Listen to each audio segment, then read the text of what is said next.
Hello friends, आइए हम लोग डिस्कस करें ZTS5 जो कि आज यानी कि 12 दिसंबर को कंडक्ट हुआ है।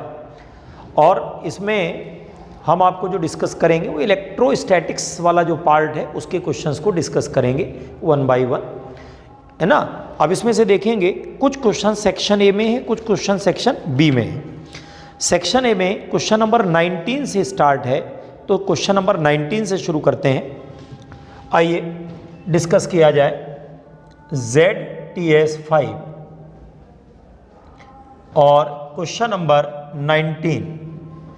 19 क्या है। If two bodies are rubbed and one of them acquires Q1 charge and another acquires Q2 charge, then ratio of Q1 and Q2 is. दो बॉडीज हैं, दोनों को रब किया गया है। यहां पर बोला गया है कि बॉडीज को रब्ड किया गया है। रब्ड करने का मतलब है जैसे एक बॉडी ये, एक बॉडी ये, और इससे इलेक्ट्रॉन निकल के इसके पास गया तो इसके पास पॉजिटिव चार्ज आएगा, इसके पास कैसा आएगा, निगेटिव आएगा। और वो चार्ज भी जो होगा इक्वल आएगा कि नहीं आएगा। अगर इस पर पॉजिटिव में प्लस क्यू होगा तो इसके पास माइनस क्यू होगा। इसका मतलब अगर रेशो निकालेंगे तो क्या आएगा, बोलो, -1:1 या 1:-1, बात वही है। तो आंसर इसका जो आएगा वो थर्ड आंसर आएगा। Answer will be third. Okay, किसी को भी पहले लिख सकते हैं, -1:1 लिख सकते हैं, 1:-1, बात वही है। एक ही ऑप्शन इसमें सही है। अब अगला क्वेश्चन देखिए। Charge on a body is Q1 and it is used to charge another body by induction. Charge on second body is found to be Q2 after charging, then. ये क्वेश्चन नंबर 20 है। Let me write, ये question number 20 है। और एक body है, इस पर charge Q1 दिया हुआ है और इसके सामने दूसरी बॉडी रखी हुई है ना। इंडक्शन से इस पर चार्ज आएगा और वो जो चार्ज इंडक्शन से आएगा वो भी जानते हो निगेटिव आता है। कह रहे Q2 चार्ज आ रहा है, तो Q2 के बारे में बात हो रही है। तो आपको एक जानकारी दे दें, Q2 बराबर होता है -Q1 और 1-1/K, और K यहाँ पर होता है डाई इलेक्ट्रिक कांस्टेंट। K होता है डाई इलेक्ट्रिक कांस्टेंट। आ रहा समझ में। तो Q2 बराबर है -Q1 और 1-1/K होता है ना। ये होता है -1/1, है ना, 1-1/K होता है। आ रहा समझ में कि नहीं आ रहा है। तो -Q1 और 1-1/K। अब आप सोचिए को जो Q2 की वैल्यू होगी, अगर उसका मैग्नीट्यूड लें तो लेस देन और इक्वल टू Q1 आएगा। कभी भी Q1 से बड़ा नहीं हो सकता है, ध्यान रखिएगा। बच्चा बच्चा रहता है, बाप बाप रहता है। तो ये इंडक्शन से आया है तो ये छोटा रहेगा, ये बड़ा रहेगा। तो यहाँ से अगर आप रेशो निकालोगे Q1 और Q2 का, है ना, तो इनका रेशो आएगा ग्रेटर देन और इक्वल टू 1। ये मैं मैग्नीट्यूड का रेशो ले रहा हूँ, मैं फिर क्लियर कर रहा हूँ, ये रेशो मैग्नीट्यूड का है। तो आंसर जो आपका आया वो इसमें फोर्थ वाला आएगा। Correct answer is fourth.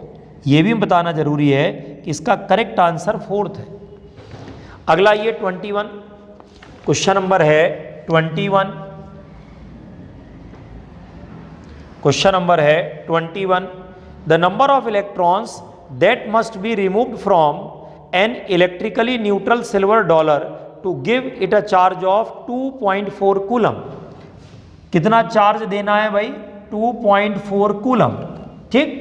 और नंबर ऑफ इलेक्ट्रॉन पूछ रहा है। क्वेश्चन ये है, कोई भी क्वेश्चन पढ़ने के बाद थोड़ा सा लिख लिया करें, ये निकालना, ये दिया है। अब सुनिए, Q का फॉर्मूला क्या होता है, Ne होता है। Q का फॉर्मूला होता है Ne। अब चार्ज दिया है 2.4, N निकालना है, और इलेक्ट्रॉन का चार्ज होता है 1.6 × 10⁻⁻19 कूलम। यहाँ से सॉल्व कर लीजिए तो N आएगा 2.4/1.6 10⁻⁻19। ये आएगा 24/16 10⁻19। अब आप डिवाइड कर लो इसको 4 से, 4 × 24, 4 × 16, ये आएगा 1.5 10⁻19। इतना नंबर ऑफ इलेक्ट्रॉन आएगा। और ये किस में सही है, ये सेकंड आंसर जो है इसका करेक्ट है। सेकंड ऑप्शन जो है ये इसका करेक्ट है। तो ये 3 क्वेश्चन है ना, 19, 20 और 21। ठीक,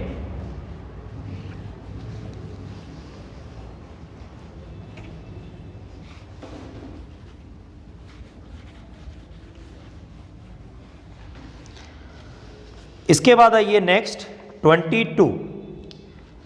22 क्या है? 2 electrically charge particles having charges of different magnitudes when placed at a distance d from each other experience a force of attraction F. These 2 particles are put in contact again placed in the same distance from each other. What is the nature of new force between them? देखिए बात हो रही है question number 22 की। 2 bodies हैं, दोनों एक दूसरे को अट्रैक्ट कर रहे हैं। अट्रैक्ट करने का मतलब एक पर प्लस चार्ज है और एक पर कैसा चार्ज है बताइए? माइनस चार्ज है। ये दोनों एक दूसरे को अट्रैक्ट कर रहे हैं। अब इनको हमने आपस में टच कराया और टच कराने के बाद फिर अब दूर कर दिया। अब कैसा फोर्स होगा? तो जब आप इनको टच कराएंगे तो नेट चार्ज हो जाएगा Q1 माइनस Q2/2, एक के ऊपर होगा और Q1 माइनस Q2/2 दूसरे पर होगा। अब ये दोनों पर सेम नेचर ऑफ चार्ज है। कैसा चार्ज है दोनों में? सेम नेचर ऑफ चार्ज है। समझ रहे हैं आप बात को? अब यहां पर सेम नेचर है चार्ज का, और सेम नेचर के चार्ज क्या करते हैं ये पूरी दुनिया जानती है। सेम नेचर ऑफ चार्ज जो है वो रिपेल करते हैं, तो अब रिपल्शन शुरू हो जाएगा। याद रहेगा कैसा फोर्स होगा? अब रिपल्शन शुरू हो जाएगा। और इसका जो आंसर दिया हुआ है वो सेकंड दिया हुआ है। ये सेकंड वाला जो है ये इसका आंसर है। ओके, ये इसका आंसर हो जाएगा। क्वेश्चन नंबर 22 का आंसर सेकंड। उसके बाद आइए 23। क्वेश्चन नंबर है 23। 23 वाला क्या कह रहा है कि एक ट्रायंगल बना हुआ है, इसमें ये एक ट्रायंगल बना हुआ है ऐसे। ये वाला पॉइंट यहाँ C है, यहाँ पर जो है प्लस Q1 है, यहाँ पर माइनस Q2 है, और वैल्यू दोनों की बराबर है बेटा। 10⁻⁻8 कूलम और 10⁻⁻8 माइनस में है। ठीक है, और क्या दिया हुआ है? ये 10 सेंटीमीटर दिया है, ये भी 10 है। ठीक है, और यहाँ पर ये भी 10 है, 5 ये 5 ये, और यहाँ पर एक पॉइंट दिया हुआ है इन्होंने A, इस तरीके से। ठीक, अब क्या कह रहे हैं? क्वेश्चन है then the ratio of magnitude of electric field at A and C। A और C पर इलेक्ट्रिक फील्ड का जो रेशो है वो कितना होगा, ये पूछा जा रहा है। तो अब ये थोड़ा सॉल्व करने वाला क्वेश्चन है। आइए इसको सॉल्व किया जाए। कैसे करेंगे? देखिए पहले A वाले पॉइंट पर देखा जाए। ये पॉइंट आपका मान लीजिए 1 चार्ज है, ये दूसरे नंबर का चार्ज है। एक फील्ड इधर बनेगा, देखो E1 बनेगा। एक फील्ड जो है नेगेटिव वाले का होगा तो बनेगा E2। अच्छा, एक जानकारी दे दें तुरंत आपको, इलेक्ट्रिक फील्ड का फॉर्मूला होता है KQ/R²। हालांकि आपको पता है, लेकिन एक नैतिक दायित्व तो है। 9 × 10⁹ ये कांस्टेंट होता है। अब यहाँ पर क्या होगा भाई, E1 और E2 की जो वैल्यू है वो सेम आएगी, दोनों की सेम आएगी। कितनी होगी? 9 × 10⁹ कांस्टेंट है, या K लिखा रहने दो क्योंकि हमें तो रेशो निकालना है। K आएगा और कितना आएगा? Q, दोनों बराबर है 10⁻⁻8 coulomb upon 10⁻⁻8 coulomb upon 5 centimetre है, तो 5 × 10⁻⁻2 का स्क्वायर। ये देखो ये हो जाएगा आपका E1 और E2, है ना। E1 और E2 की जो वैल्यू है वो ये आ जाएगी, दोनों बराबर हैं। जितना ये होगा उतना ये होगा और दोनों आपस में ऐड हो जाएंगे।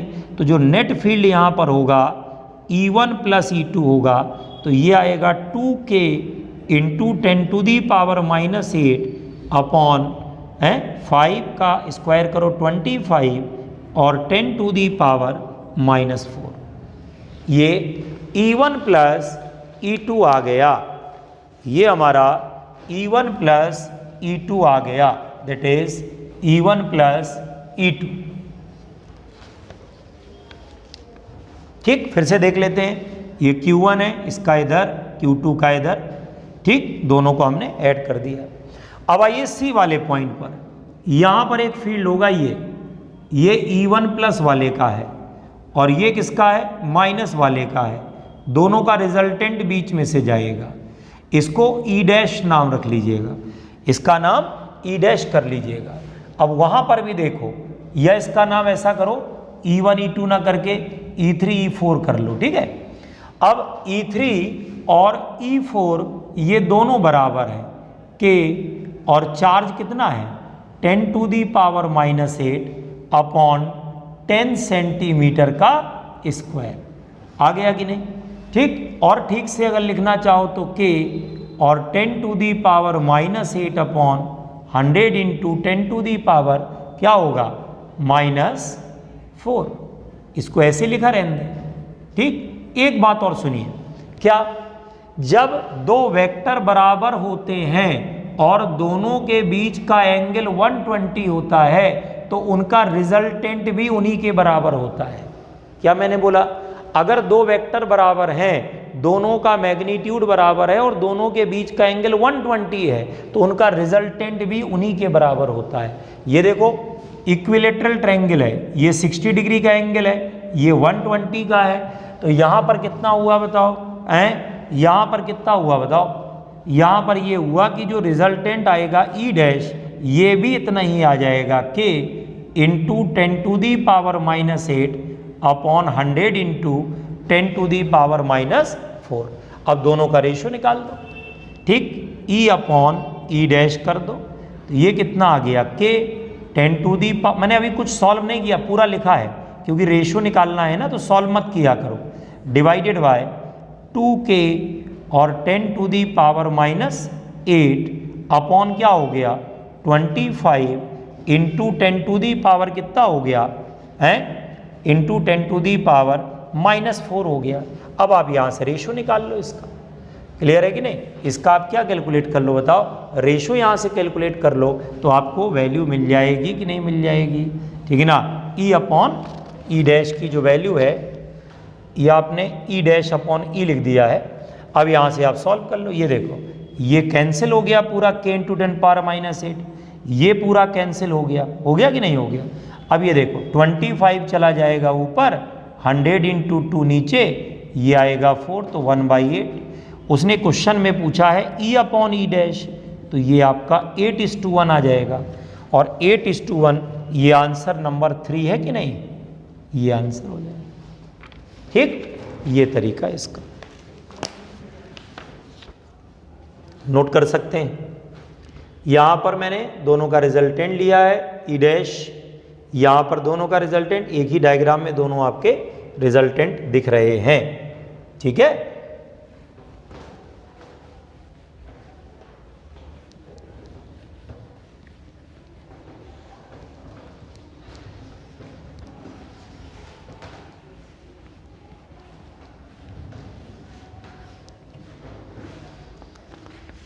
अगला देखिए 24, ये डायरेक्ट क्वेश्चन है, इसमें कोई दिमाग लगाने की आवश्यकता नहीं है। क्वेश्चन क्या कह रहा है कि एक सॉलिड स्फीयर है, क्वेश्चन नंबर है 24।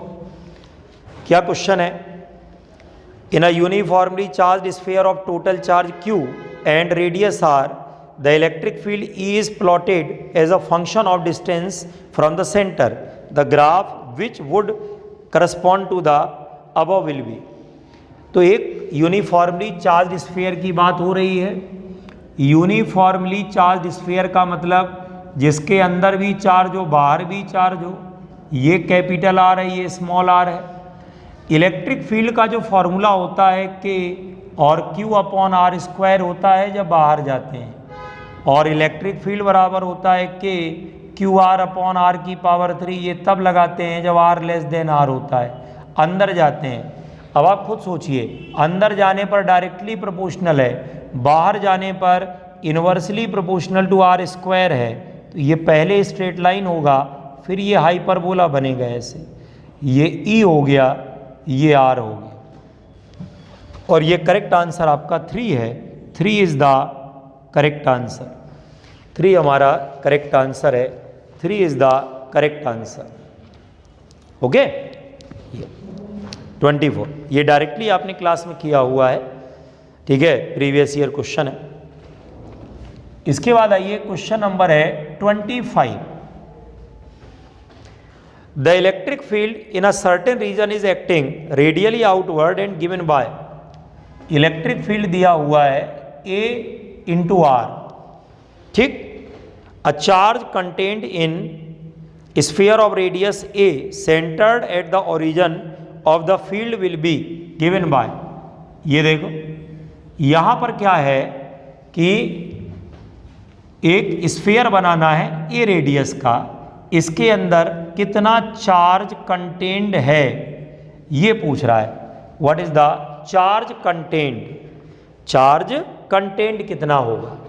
तो देखिए चार्ज निकालने के लिए बहुत सिंपल तरीका है, टोटल फ्लक्स होता है Q अपॉन एप्सिलॉन नॉट, तो चार्ज होगा flux into epsilon not, flux होता है electric field into area into epsilon not होगा। अब ये देखो Q इक्वल्स टू क्या मिलेगा, इलेक्ट्रिक फील्ड आपको दिया है A इंटू आर, आर की जगह लिख देंगे A, तो A इंटू A, और एरिया कितना होगा 4 पाई A स्क्वायर हो जाएगा, और साथ में एप्सिलॉन नॉट आ जाएगा, तो Q equals to 4 pi epsilon naught, एक साथ लिख लो, कैपिटल A और A की पावर 3, है ना, नीट में आया हुआ क्वेश्चन है, और आंसर इसका जो आ रहा है वो 3 वाला आ रहा है, इसका आंसर 3 है, नोट कर लें इसको।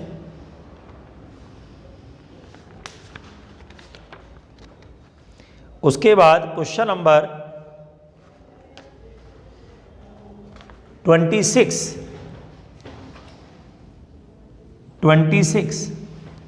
26 क्या है, एक इक्विलेटरल ट्रायंगल है, ये देखिए थोड़ा सा रीड कर लेते हैं क्वेश्चन को।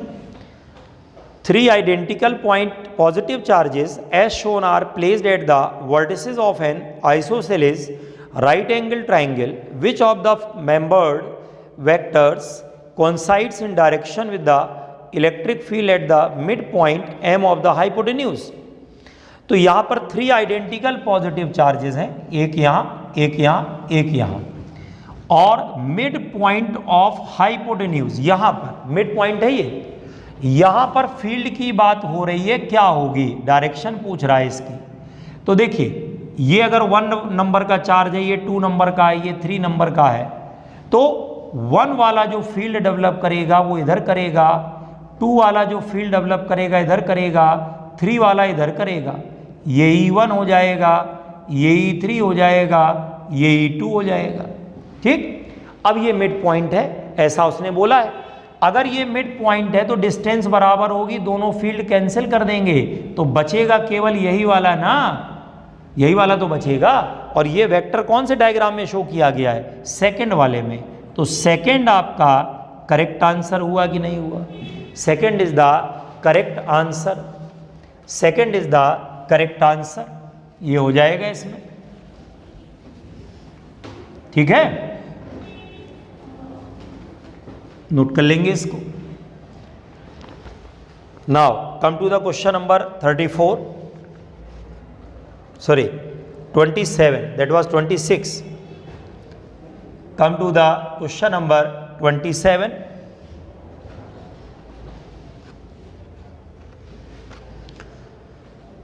Two non-conducting solid spheres of radii R1 and R2 are carrying uniform volume charge density plus rho and minus rho are placed such that they partially overlap as shown in figure at all points in the overlapping region. ठीक है, 2 sphere हैं, एक sphere ये है, एक sphere ये है, इस पर प्लस रो चार्ज डेंसिटी है, इस पर माइनस रो है। अब इनका जो ओवरलैपिंग रीजन है, इसके अंदर इलेक्ट्रिक फील्ड की बात हो रही है, कैसा होगा, होगा नहीं होगा, क्या होगा, ये पूछा जा रहा है। तो देखिए पहली बात तो अगर ये ओवरलैप कर रहा है, इधर पॉजिटिव चार्ज डेंसिटी इधर माइनस, तो ये बिना चार्ज डेंसिटी का हो गया। ये किसका हो गया भाई? बिना चार्ज डेंसिटी का हो गया। और बिना चार्ज डेंसिटी का हो गया मतलब ये कैविटी बन गई। क्या बन गई बोलो? ये एक प्रकार से कैविटी बनी। क्या बनी? कैविटी। और कैविटी में दो केस होते हैं, एक केस होता है कॉन्सेंट्रिक, एक होता है नॉन कॉन्सेंट्रिक। कॉन्सेंट्रिक में फील्ड जीरो होता है और नॉन कॉन्सेंट्रिक में जीरो नहीं होता, लेकिन वैल्यू सेम रहती है। तो ये कैसी कैविटी है बताओ? ये नॉन कॉन्सेंट्रिक कैविटी है। नॉन कॉन्सेंट्रिक, नॉन कॉन्सेंट्रिक क्यों है? क्योंकि स्फेयर का सेंटर ये है, स्फेयर का सेंटर ये है। तो ये कौन सी कैविटी है बताओ? ये आपकी नॉन कॉन्सेंट्रिक कैविटी है। ये नॉन कॉन्सेंट्रिक कैविटी है। अगर ये नॉन कॉन्सेंट्रिक कैविटी है तो अंदर फील्ड क्या होगा? कांस्टेंट होगा। इलेक्ट्रिक फील्ड जो है वो कांस्टेंट हो जाएगा। याद रहेगा कि नहीं? और इसकी मैंने वैल्यू भी बताई है क्लास में, rho R naught upon 3 epsilon naught, ये वैल्यू होती है इसकी। हालांकि वैल्यू पूछ नहीं रहा है। तो आंसर इसका जो करेक्ट है वो थर्ड वाला करेक्ट आंसर है। थर्ड वाला करेक्ट आंसर है। Correct answer is third. Okay, इसका जो करेक्ट आंसर है वो थर्ड है। Third is the correct answer. ठीक, उसके बाद आइए next 28। N electric dipole of moment P is placed in an electric field of intensity E.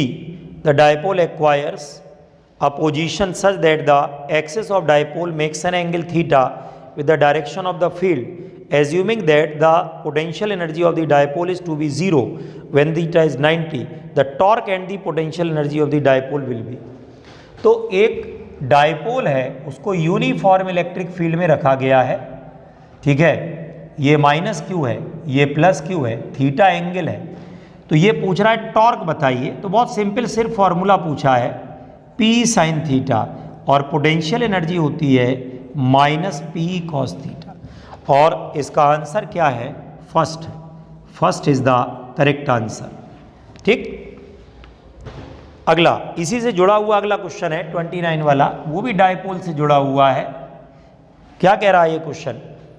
Question ये कह रहा है कि when an electric dipole P is placed in a uniform electric field E, then at what angle between P and E the value of torque will be maximum. अब देखिए torque की value maximum पूछ रहा है। Torque पूछ रहा है maximum कब होगा? तो साइन थीटा 1 आएगा, और साइन थीटा 1 आएगा तो थीटा कितना होगा? 90 आएगा। थीटा इज 90, याद रहेगा। थीटा की वैल्यू कितनी आएगी? 90। एंगल जो आपका है वो 90 होगा, उस एंगल पर जाकर के टॉर्क मैक्सिमम होगा। और ये जो आंसर है आपका ये फर्स्ट है, इसका भी करेक्ट आंसर फर्स्ट है। Answer is first. अब आइए क्वेश्चन नंबर 30। क्या कह रहा है? अ charge Q is placed at the centres of the open end of the cylindrical vessel, the flux of the electric field through the surface of the vessel is। देखिए एक vessel है, cylindrical vessel है, और उसके mouth पर charge रखा है, यहाँ पे चार्ज रखा है, और पूछ रहा है इसका फ्लक्स कितना होगा। तो देखिए अगर चार्ज माउथ पर रखा है, अगर चार्ज माउथ पर रखा है, माउथ पर रखा है, तो आधा चार्ज अंदर होगा, आधा अंदर होगा। याद रहेगा, आधा चार्ज अंदर होगा। इसका मतलब जो फ्लक्स आएगा Q अपॉन 2 एप्सिलॉन नॉट, ये आएगा। ये मैं बता चुका हूँ ऑलरेडी। और इसमें क्या है? आंसर जो आएगा वो थर्ड होगा। आंसर थर्ड हो। कोई भी स्ट्रक्चर हो, अगर माउथ पर चार्ज रख दिया जाए, है ना, तो आधा चार्ज अंदर लिया जाता है, आधा बाहर लिया जाता है। तो ऐसे केस में जो फ्लक्स आता है वो Q अपॉन कितना होता है? 2 एप्सिलॉन नॉट होता है। ठीक, कोई भी स्ट्रक्चर हो। अगला देखिए 31, बहुत बढ़िया क्वेश्चन है ना, और आसान भी है। 8 dipoles of charges of magnitude E, each are placed inside a cube. The total electric flux coming out of the cube। एक क्यूब है और इस क्यूब के अंदर उसने कहा कि 8 डायपोल रखे हैं, अंदर 8 डायपोल रखे हैं और पूछ रहा है फ्लक्स कितना होगा, तो आंसर होगा 0। क्यों? डायपोल में नेट चार्ज जो होता है वो 0 होता है। डायपोल में नेट चार्ज जो होता है वो 0 होता है, याद रहेगा। डायपोल में नेट चार्ज जो होता है वो 0 होता है। अब अगर नेट चार्ज आपका 0 हो गया, अगर नेट चार्ज 0 हो गया तो इसका मतलब फ्लक्स भी क्या होगा, 0 आ जाएगा। ठीक, तो आंसर कौन सा हो गया इसका? आंसर इज 4th, 0 आएगा। ठीक है, चलिए इसके बाद आइए क्वेश्चन नंबर 32। 32 क्या कह रहा है अभी? 32 the electrostatic force on a small sphere of charge 0.4 microcoulomb due to another small sphere of charge -0.8 coulomb microcoulomb is 0.2 newton. What is the distance? बिल्कुल सिंपल सा क्वेश्चन है, कूलम्स लॉ का question है। F = K mod of Q1 Q2 upon R square. Force कितना लग रहा है? 0.2 Newton लग रहा है। ये 9 × 10⁹ है। एक चार्ज दिया 0.4, एक दिया 0.8, मैग्नीट्यूड लेना होता है। 0.4 × 10⁻⁻6, 0.8 10⁻⁻6 upon R square. R square हमें कैलकुलेट करना है। आ रहा समझ में कि नहीं आ रहा? इसको कैलकुलेट कर लिया जाए तो यहाँ से R स्क्वायर आ जाएगा। कभी भी कैलकुलेशन करिए, पहले 10 की पावर को निपटाइए। ये देखो 9 और ये अभी लिखा रहने दीजिए, इनको कुछ मत छेड़िए, बाद में देखेंगे क्या हो रहा है। ठीक है, अपॉन 0.2 अपनी जगह। अब 10 की पावर देखिए 9 है और 6 और 6 12 हो गई, तो कितना हो गया? 10 की पावर 9 प्लस में माइनस वो, तो 10⁻³ आ जाएगा। ये 10 की पावर क्या होगा? -3 आ जाएगा। अब ये देखिए यहाँ से डेसिमल देखो हटा दो, ये तो हट जाएगा सीधा सीधा। ये देखो 2 आ जाएगा, यहाँ से आ जाएगा। अब यहाँ से क्या करोगे बताओ? ठीक है, यहाँ से क्या करोगे? अगर आप ये डेसिमल और हटा दो यहाँ से, तो ये 10 की पावर -4 हो जाएगी। तो ये R स्क्वायर कितना आएगा? R स्क्वायर आएगा आपका 9 × 16 10⁻⁻4, रूट ले लेना तो 3 × 4 10⁻⁻2, तो R बराबर आ जाएगा कितना? 12 सेंटीमीटर आंसर। और ये आंसर किस में जा रहा है? ये आंसर आपका 3rd ऑप्शन में जा रहा है। ये आपका 3rd ऑप्शन में जा रहा है। क्लियर है? कैलकुलेशन करते समय हमेशा पहले 10 की पावर को निपटाया करिए। सबसे पहले जो निपटाइए वो 10 की पावर में निपटा दीजिए। ठीक है, सबसे पहले 10 की पावर्स को निपटा दीजिए। नोट करिए।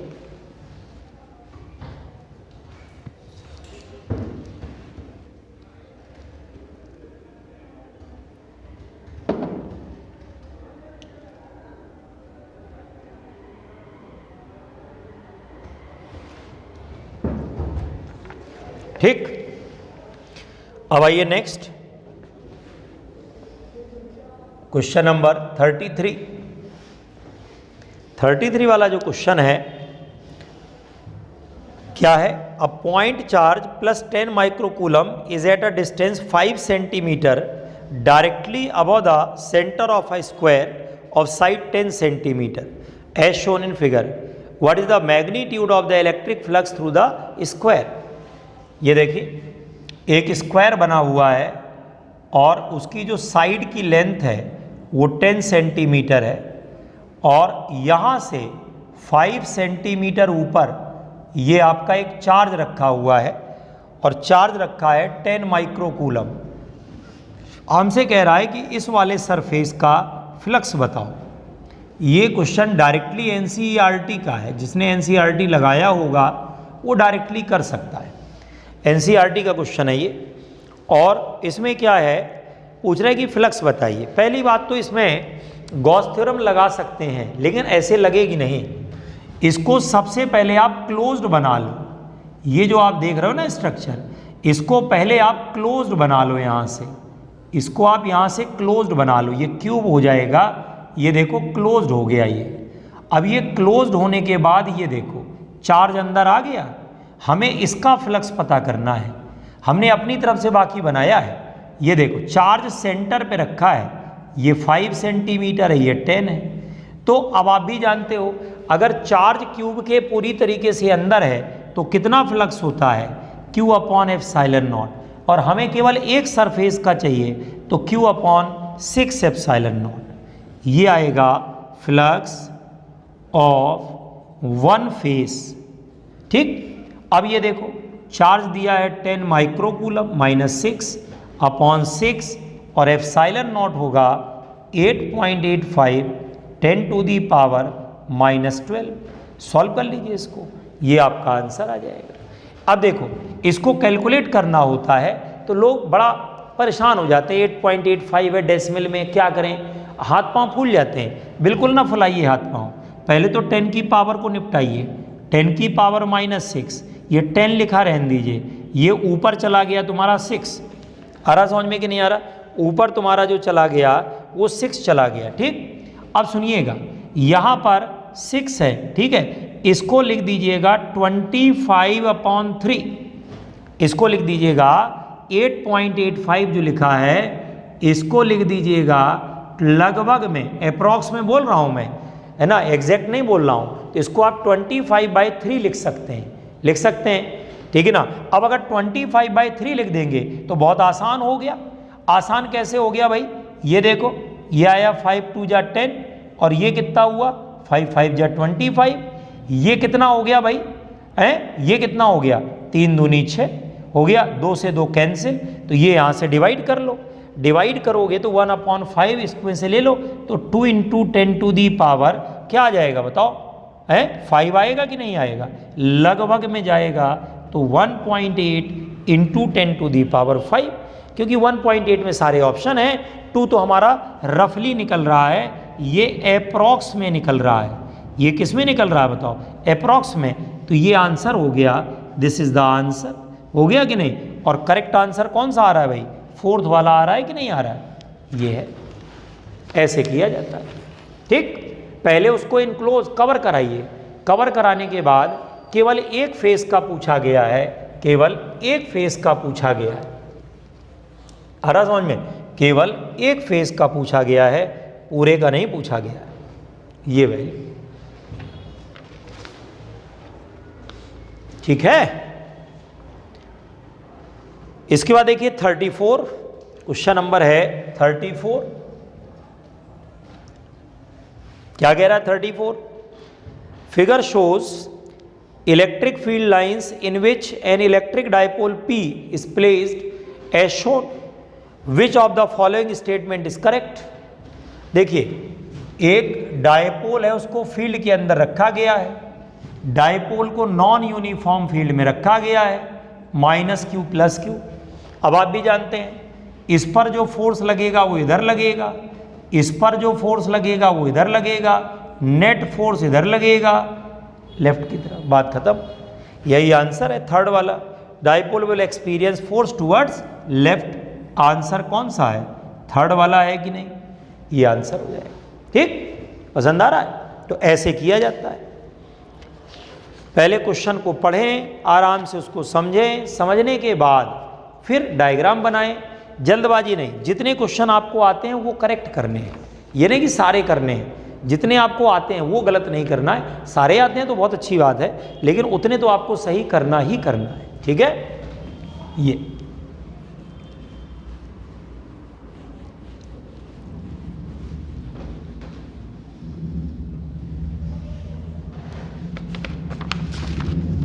अब देखिए क्वेश्चन नंबर आइए 43।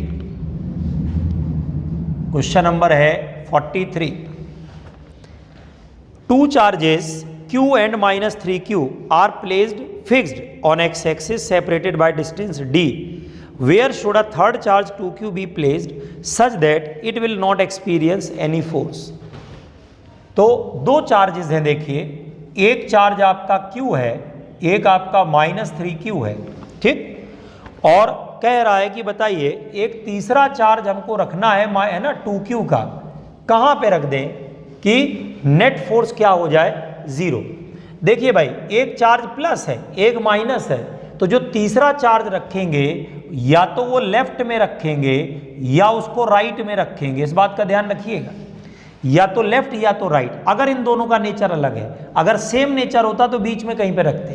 क्लियर है, ध्यान रखिएगा, नेचर अलग है। अब ये डिस्टेंस देखो x हो गई, इन दोनों का आपस में देखो फोर्स, ये दोनों रिपेल करेंगे, ये आ जाएगा FCA, force on C due to A। ये B वाला निगेटिव है, ये पॉजिटिव है, ये हो जाएगा FCB। अगर नेट फोर्स 0 है तो FCA बराबर FCB, FCA बराबर क्या हो गया K, और ये हो गया कितना, इनको आप मल्टीप्लाई कर दीजिए, हैं, ये कितना आ जाएगा 6q² अपॉन, ये आ जाएगा टोटल कितना है x प्लस डी का स्क्वायर इक्वल टू, इन दोनों का ले लो FCA, सॉरी FCA में इन दोनों को लेना है, FCA में इन दोनों को लेना है, तो ये आ जाएगा k और 2q² अपॉन x²। CB में इन दोनों को लेना है तो k और ये आ जाएगा 6q² upon d plus x का स्क्वायर। k कैंसिल है, ये q कैंसिल है ना, q², सॉरी। इसके बाद जो है 2 से गया तो 3, दोनों तरफ रूट ले लीजिएगा तो 1 अपॉन x, और ये आएगा √3 अपॉन d प्लस x, तो d प्लस x बराबर √3x। इसको यहाँ ले आओ तो d बराबर है, x कॉमन है, √3 - 1, इसको नीचे ले आइएगा तो ये आएगा x equals to d upon √3 - 1। अब इसको करना क्या होता है पता है, रेशनलाइज करते हैं, परमेयीकरण करते हैं, √3 + 1 ऊपर, √3 + 1 नीचे।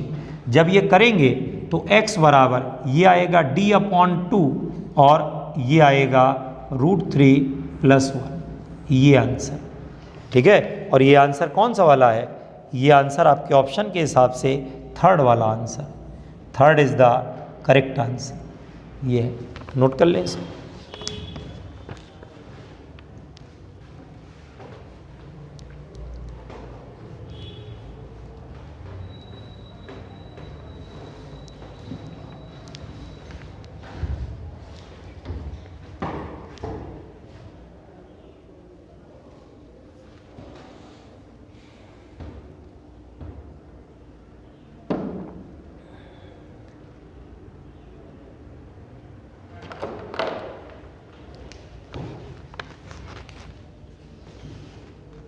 ठीक, नेक्स्ट क्वेश्चन देखिए भाई, नेक्स्ट क्वेश्चन क्या है इसमें 44, क्या कह रहा है 44, a metallic spherical shell has an inner radius r1 and outer radius r2, a charge q is placed at the center of spherical cavity, what will be the surface charge density on the outer sphere। ये देखिए, एक spherical conductor है, अंदर से hollow है, ठीक है, inner radius जो है वो r1 है, आउटर रेडियस r2 है, और सेंटर पे चार्ज रखा है, ठीक। सेंटर पे अगर चार्ज रखा है तो इंडक्शन होगा -q + q। अब बाहर वाले सरफेस पर सिग्मा कितना होगा, तो चार्ज अपॉन एरिया 4πr2 का स्क्वायर, आंसर, ये आंसर, ओके, ये आंसर है। और ये आंसर जो आपको मिल रहा है ये थर्ड ऑप्शन है, third is the correct option.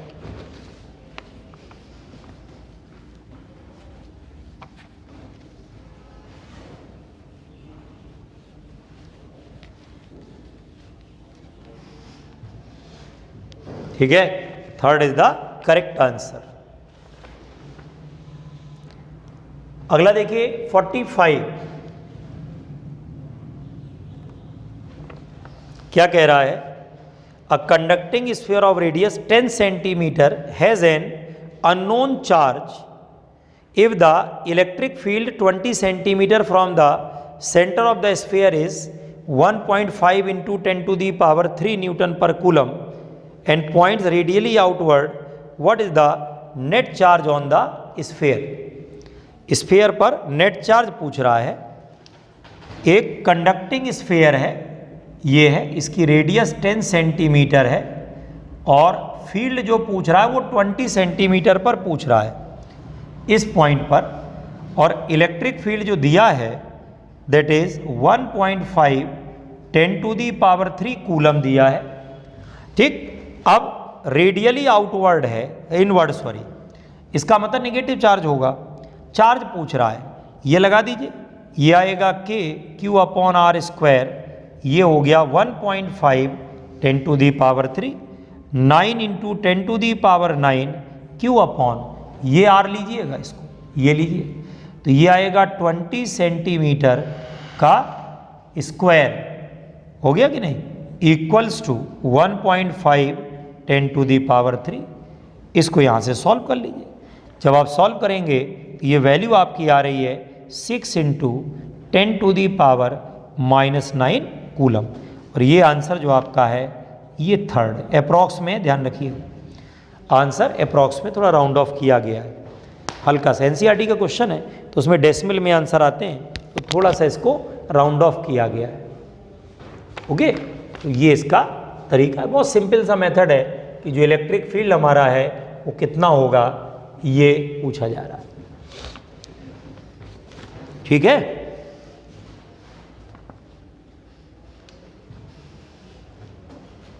अगला देखिए 46, charge Q2 of mass m revolves around a stationary charge Q1 in a circular orbit of radius r. The orbital periodic time of Q2 would be. अब ये देखिए, एक charge Q1 है वो यहाँ रखा हुआ है और Q2 इसके चारों तरफ घूम रहा है।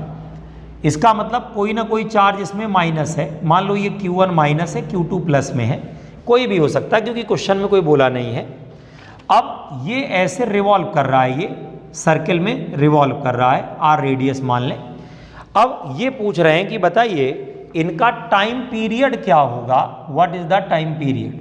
ठीक, अब एक बात सुनिए, अगर कोई भी पार्टिकल सर्किल में घूमेगा तो उसको सेंट्रीपिटल फोर्स कौन देगा, ये देखो। तो यहां पर जो सेंट्रीपिटल फोर्स दे रहा है वो इलेक्ट्रोस्टैटिक फोर्स दे रहा है। सेंट्रीपिटल फोर्स कौन दे रहा है, इलेक्ट्रोस्टैटिक फोर्स दे रहा है। तो ये देखो, ये आ गया तुम्हारा K और Q1 Q2 upon R square. ठीक, अब F की जगह क्या लगा दोगे, m omega square R, K Q1 Q2 upon R square.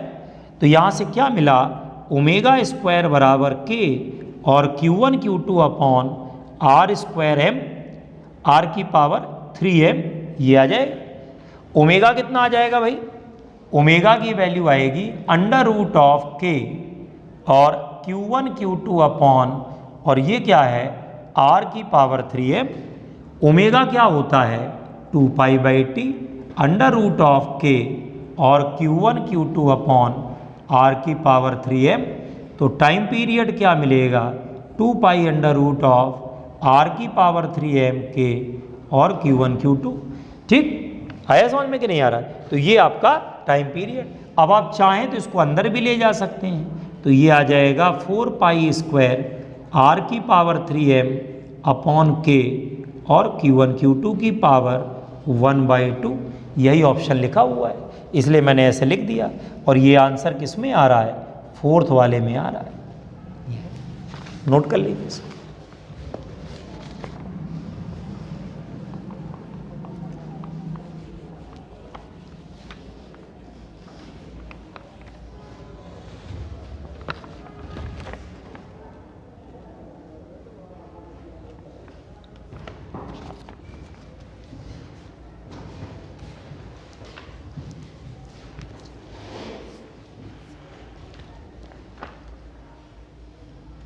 ठीक है, अब आइए 47,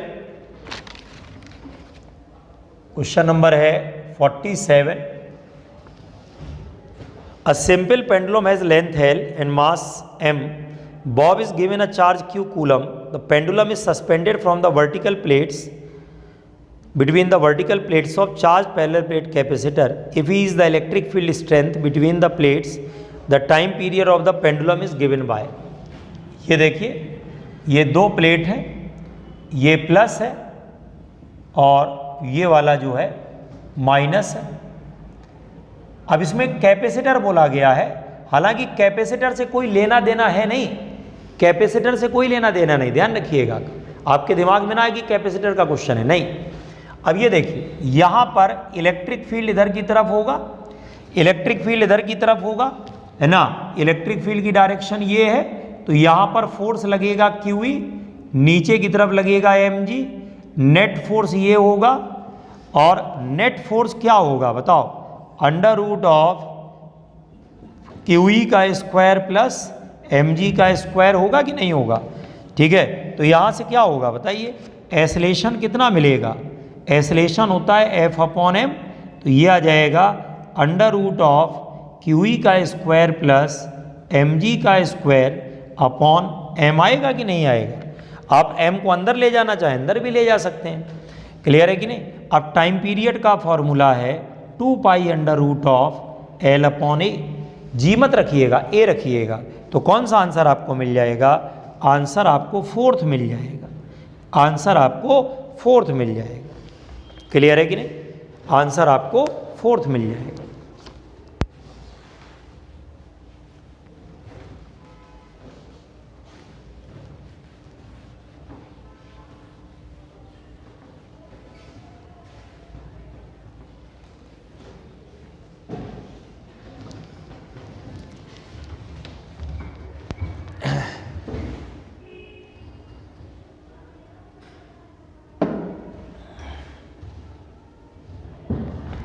ठीक है,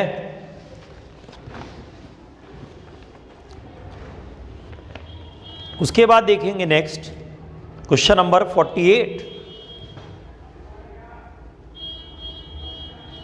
48. An electric dipole is situated in an electric field of uniform intensity E, whose dipole moment is P and moment of inertia is I. The dipole is displaced slightly from equilibrium position, then the angular frequency of the oscillation is. तो देखिए, ये आपका diagram है, electric field है, ये dipole है, -q + q, theta degree इसको displace करके छोड़ देना है, तो टाइम पीरियड पूछ रहा है. जब आप इसको छोड़ देंगे तो वापस आएगा, वापस क्यों आएगा, टॉर्क की वजह से आता है. ठीक, अब एक बात और सुनिए, अगर स्लाइटली लिखा है, स्लाइटली अगर लिखा है तो थीटा स्मॉल होता है, तो ये टॉर्क आ जाएगा PE, थीटा आ जाएगा, आएगा, साइन हट जाएगा, और टॉर्क की जगह क्या लिख दोगे, I α P थीटा. एल्फा यानी कि एंगुलर एसलेशन, ये ω² थीटा होता है, P थीटा, थीटा कट गया, ω² PE/I, ओमेगा बराबर अंडर रूट ऑफ PE/I. छाप, ये वैल्यू ओमेगा की वैल्यू है अंडर रूट ऑफ PE/I, और ये आंसर जो आपको मिल रहा है वो फर्स्ट वाला मिल रहा है, answer is first.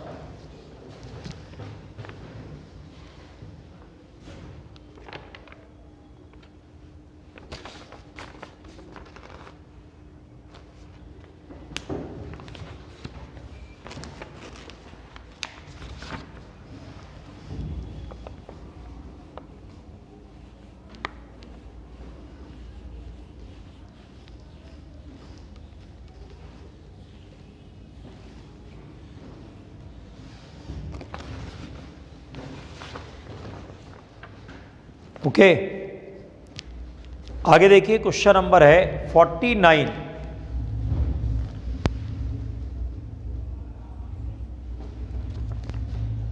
In given figure OP OQ 15 centimetre, OP और OQ ये 15 सेंटीमीटर है, है ना. In the given figure, OP, OQ 15 centimeter, OA and OB 2.5 millimeter. Magnitude of electric field at P and Q are. P और Q पर electric field कितना होगा ये पूछा जा रहा है. तो देखिए डायग्राम दिया हुआ है. पहला डायग्राम ये है एक्सियल पोजीशन का. ये आपका -10 माइक्रोकूलम है, ये +10 माइक्रोकूलम है, और यहाँ पर जो है पॉइंट बनाया हुआ है P. यहाँ पर ये O वाला पॉइंट है, ये तुम्हारा A है और ये B है. OP OQ 15 सेंटीमीटर है, OA और OB जो है वो 2.5 मिलीमीटर है. क्लियर है कि नहीं?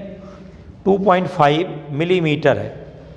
ओके, 2.5 मिलीमीटर है. अब दूसरा एक डायग्राम दिया है. सेकंड डायग्राम देखो दिया हुआ है. सेकंड डायग्राम में ये रखा हुआ है ऐसे. ये 10 माइक्रोकूलम है माइनस वाला, 10 माइक्रोकूलम है माइनस वाला. ये आपका +10 माइक्रोकूलम है, और यहाँ पर पॉइंट Q दिया है. ये दिया है आपका टोटल 2.5 मिलीमीटर, और ये भी दिया है 2.5 मिलीमीटर. ठीक, तो ये देखो ये L है, ये तुमको L दिया हुआ है. ठीक, और ये जो डिस्टेंस होती है इसको R बोलते हैं. तो ये तुमको R दिया हुआ है, ये तुम्हें R दिया हुआ है. पहले तो इतनी बात समझ लो, ये डायपोल की दो पोजीशन है. ये डायपोल की दो पोजीशन है, एक एक्सियल है और एक इक्वेटोरियल है. पहली वाली एक्सियल है और दूसरी वाली जो है इक्वेटोरियल है. एक बात और सुनिए, ये 2.5 मिलीमीटर 15 सेंटीमीटर के रिस्पेक्ट में बहुत छोटा है, तो नेग्लेक्ट करने वाली पर कंडीशन लगाएंगे. तो पहली बार में जो P वाले पॉइंट पर फील्ड होगा K 2P अपॉन R⁻3, और जब Q वाले पर लगाएंगे तो K P अपॉन R⁻3. याद रहेगा ये कितना होगा K 2, और P की जगह Q इंटू 2L होता है अपॉन R⁻3 K, और ये आएगा Q इंटू 2L और अपॉन R⁻3. जो पहले में आएगा उसका जस्ट हाफ आएगा दूसरे में. क्यों? पहले वाले में जो आएगा उसका जस्ट हाफ जो है वो दूसरे वाले में आएगा. इलेक्ट्रिक फील्ड एट P और Q. अब ये देखो 9 इंटू 10⁹ इंटू 2, Q कितना दिया है 10 माइक्रोकूलम. 2L करोगे तो 5 मिलीमीटर आएगा. 5 इंटू 10⁻³ अपॉन R⁻3, तो ये आएगा 15 इंटू 10⁻⁻². ये आएगा, और इसको हमें सॉल्व करना है. जब हम इसको सॉल्व करेंगे तो ये हमारा 2.6 इंटू 10⁻, और दैट इज 5. 2.6 इंटू 10⁻⁵ न्यूटन पर कूलम ये आए. ठीक है, ये वाला जब आप सॉल्व करोगे तो 1.3 10⁵ न्यूटन पर कूलम. हाँ, हाफ होता है. अब आप कहेंगे सर कैलकुलेट क्यों नहीं किया आपने? इसको करने की आवश्यकता नहीं है. 4 ऑप्शन दिए हैं, 4 में साफ साफ दिख रहा है जो रेशो होना चाहिए इनका वो EP और EQ का ये 2:1 होना चाहिए. ये रेशो कैसा होना चाहिए? 2:1 होना चाहिए. बात खत्म हो गई. अब आप देखिए सारे ऑप्शन देख डालिए. पहले में रेशो 1:1 आ रहा है, दूसरे में 1:1 आ रहा है, तीसरे में 2:1 है, चौथे में 1:2 है. गलत है, तो आपका तीसरा आंसर सही हो गया. थर्ड आंसर इज करेक्ट, है ना. तो इसलिए कैलकुलेशन से बचिए. जरूरी नहीं कि कैलकुलेट करें, आप सीधे सीधे ऑप्शन देख करके भी आंसर लगा सकते हैं. ओके, समझ में आया कि नहीं आया? नोट कर लें इसको.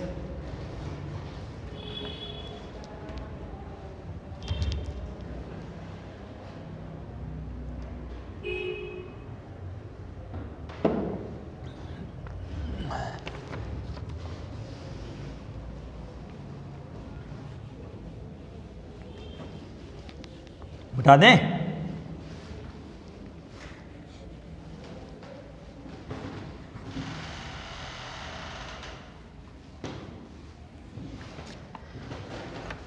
अब ये क्वेश्चन नंबर है 50.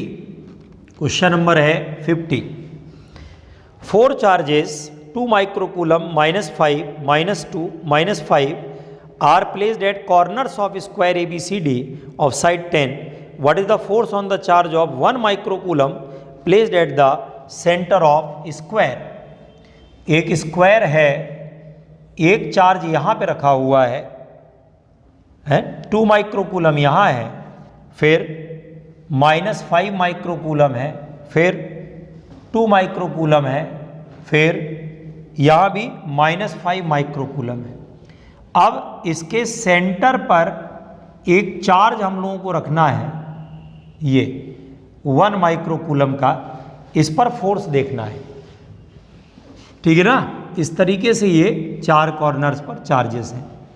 देखिए हर तरफ से डिस्टेंस बराबर है। ये वाला जो चार्ज है, ये जितना फोर्स इधर लगाएगा उतना ही फोर्स ये वाला इधर लगाएगा, याद रहेगा। ये दोनों एक दूसरे को कैंसिल कर देंगे। वैसे ही है, एक फोर्स इधर लगेगा, मान लो ये F3 लगेगा, और एक फोर्स इधर लगेगा, ये भी एक दूसरे को क्या करेंगे, कैंसिल। आमने सामने वाले कॉर्नर पर अगर सेम चार्ज रखे होते हैं तो यहाँ पर फील्ड 0 होता है। ये रूल आपको बताया गया है, फिर बता रहा हूँ। क्या? आमने सामने वाले कॉर्नर पर अगर सेम चार्ज रखे हैं, सुन रहे हैं ना, अगर क्या होता है, आमने सामने वाले कॉर्नर पर सेम चार्ज रखे हैं तो इसका मतलब होता है कि फील्ड क्या होता है, बोलो 0 होता है। Field is 0। इसका मतलब अगर यहाँ फील्ड नहीं है तो फोर्स भी तो 0 होगा। जब फील्ड नहीं है तो फोर्स कहाँ से ले आओगे भाई, सीधी सी बात है। इसका मतलब फोर्स 0 है, सीधे भी आप सोच सकते हैं। तो आंसर इसका कौन सा आ गया बताइए? 4th is the correct answer. 4th is the correct answer. समझ में आ रहा है कि नहीं आ रहा? तो ये मैंने आपको इलेक्ट्रोस्टैटिक्स वाला पार्ट डिस्कस कराया है ना, ZTS 5, जो कि 12 दिसंबर को हुआ है। ओके, चलिए, होप आपको समझ में आया होगा। आराम से वीडियो को पॉज कर करके लिखते जाइएगा, कैलकुलेशन कहीं पर हो कर लीजिएगा। कोई डाउट हो आप कंसल्ट कर सकते हैं हमसे कभी भी। Okay, thank you.